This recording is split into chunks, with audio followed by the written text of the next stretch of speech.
बच्चों, कक्षा 7वीं व्याकरण में आज हम पढ़ेंगे वाक्य विचार। अभी तक हमने क्या पढ़ा? शब्द निर्माण की प्रक्रिया पढ़ी। शब्द निर्माण की प्रक्रिया 3 रूप में पूर्ण होती है: उपसर्ग, प्रत्यय और समास। अब है वाक्य विचार। वाक्य कहते किसको हैं? तो देखेंगे यहाँ पर शब्दों का ऐसा व्यवस्थित एवं सार्थक समूह जो एक निश्चित अर्थ प्रदान करता है, वाक्य कहलाता है। तो शब्दों का सार्थक समूह, शब्दों का समूह है यहाँ पर। और शब्द किससे मिलकर बनते हैं? वर्णों से मिलकर। तो शब्दों का ऐसा व्यवस्थित एवं सार्थक समूह जो एक निश्चित अर्थ प्रदान करता है, वाक्य कहलाता है। अब वाक्य के 2 घटक होते हैं। वाक्य के घटक देखो, वाक्य के मुख्यतः 2 घटक होते हैं जिनसे मिलकर वाक्य बनता है। एक तो उद्देश्य, दूसरा विधेय। उद्देश्य क्या है? वाक्य में जिनके विषय में कुछ कहा जाता है उसे उद्देश्य कहा जाता है। इसके अंतर्गत कर्ता और कर्ता का विस्तार आते हैं। कर्ता मतलब जो कार्य को करता है। जैसे राम ने रावण को मारा। यहाँ राम क्या है? करता है, क्योंकि राम रावण को मारने का कार्य कर रहा है। झांसी की रानी ने अंग्रेज़ों के छक्के छुड़ा दिए। तो यहाँ झांसी की रानी है अंग्रेज़ों के छक्के छुड़ाने वाली, इसलिए ये उद्देश्य कहलाएंगे। ये देखो रेड अक्षर में लिखे हुए हैं, रेड शब्द लिखे हुए हैं। फिर है उपयुक्त वाक्य में राम करता है, जबकि झांसी की रानी में रानी ही मात्र करता है। शेष झांसी के कर्ता का विस्तार है। दोनों ही उद्देश्य हैं। अब है विधेय। तो उद्देश्य समझ में आया होगा सभी को कि जो करता है, जो काम को करता है, उसको उद्देश्य कहा जाता है। और जो वो काम कर रहा है, जो क्रिया कर रहा है, जो कर्म कर रहा है, वो क्या कहलाता है? विधेय। वाक्य में उद्देश्य के विषय में जो कुछ कहा जाता है उसे विधेय कहते हैं। इसके अंतर्गत क्रिया, क्रिया विस्तार, कर्म, कर्म विस्तार, अन्य कार्य पद आते हैं। जैसे राम ने रावण को मारा।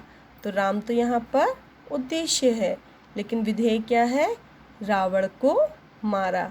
देखिए विधेय में रावण को मारा रेड अक्षर से लिखे हुए शब्दों में लिखे हुए हैं, और उद्देश्य में राम को रेड शब्द में लिखा है।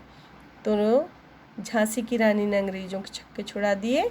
तो झांसी की रानी उद्देश्य और विधेय में क्या है? अंग्रेज़ों के छक्के छुड़ा दिए। अब है 2 घटक तो प्रमुख हैं। कौन कौन से? उद्देश्य और विधेय। अब पढ़ेंगे वाक्य भेद कि वाक्य कौन कौन से होते हैं। तो रचना के आधार पर वाक्य के 2 भेद होते हैं। ये देखिए 2 आधारों पर वर्गीकरण किया गया है। एक अर्थ के आधार पर, एक रचना के आधार पर। कक्षा 7वीं में हम अर्थ के आधार पर वाक्य के भेद पढ़ेंगे और कक्षा 8वीं में रचना के आधार पर वाक्य के भेद पढ़ेंगे। तो अभी हम कक्षा 7वीं में देखेंगे अर्थ के आधार पर वाक्य के भेद। अर्थ के आधार पर वाक्य के 8 भेद किए गए हैं, जिसमें सबसे पहला है विधानवाचक वाक्य। विधानवाचक वाक्य को सकारात्मक वाक्य भी कह सकते हैं। जिन वाक्यों में किसी बात के सामान्य रूप से होने का बोध होता है उन्हें विधानवाचक वाक्य कहते हैं। जैसे वह कपड़े धो रही है, रमेश पुस्तक पढ़ता है। फिर है निषेधवाचक वाक्य। निषेधवाचक मतलब निषेध से ही पता चल रहा है कि किसी कार्य का ना होना। जिन वाक्यों में से किसी बात के ना होने का बोध होता है उन्हें निषेधवाचक वाक्य कहते हैं। जैसे एग्जाम्पल देखो दिया हुआ है, वह प्रतिदिन स्कूल नहीं जाता, वह पढ़ाई नहीं कर रहा है। फिर है प्रश्नवाचक वाक्य। सभी को पता है कि प्रश्न पूछा जाता होगा, जहाँ प्रश्न पता होता चलता होगा वहाँ पर प्रश्नवाचक वाक्य। जिन वाक्यों के द्वारा किसी प्रकार के प्रश्न करने का बोध होता है उसे प्रश्नवाचक वाक्य कहते हैं। तुम कौन हो? ठीक है। आप कल कहाँ गए थे? यहाँ पर ध्यान देंगे, यहाँ पर प्रश्नवाचक चिन्ह भी लगा हुआ है। फिर है इच्छावाचक वाक्य। जिन वाक्यों से इच्छा, आशीर्वाद आदि भावों का बोध होता है उन्हें इच्छावाचक वाक्य कहते हैं। भगवान आपको स्वस्थ रखे, आपकी यात्रा मंगलमय हो, इस प्रकार के जो वाक्य हैं वो कौन से कहलाते हैं? इच्छावाचक वाक्य। फिर है संदेहवाचक वाक्य। जिन वाक्यों में संदेह या शंका का बोध होता है उन्हें संदेहवाचक वाक्य। और ऐसे वाक्य ज़्यादातर किससे शुरू होते हैं, किससे स्टार्ट होते हैं? शायद से। फिर है उसने याद कर लिया होगा। एक तो क्या होता है, ये भविष्य काल में होते हैं और कैसे होते हैं? शायद लगा होता है। फिर आगे देखेंगे संकेतवाचक वाक्य। जिन वाक्यों से संकेत या शर्त का ज्ञान होता है इन्हें शर्तवाची वाक्य भी कहते हैं। तो शर्तवाची वाक्य कैसे होते हैं?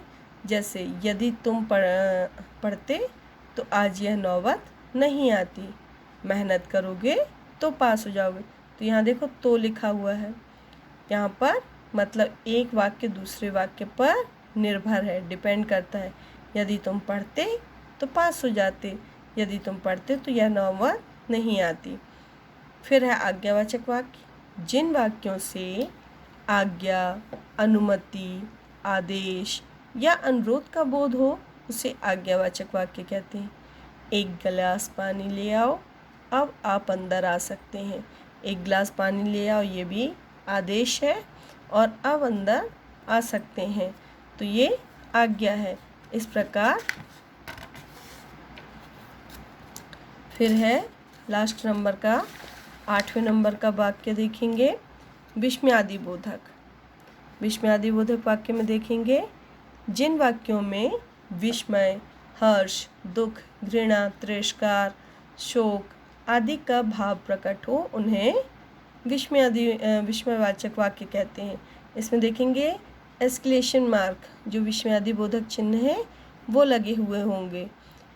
अरे तुम आ गए, मतलब यहाँ क्वेश्चन है, लेकिन विस्मयादिबोधक वाक्य क्यों बोले? क्योंकि अरे शब्द जो आया उसके बाद एक्सक्लेमेशन मार्क लगा हुआ है। वाह कैसा सुंदर दृश्य है।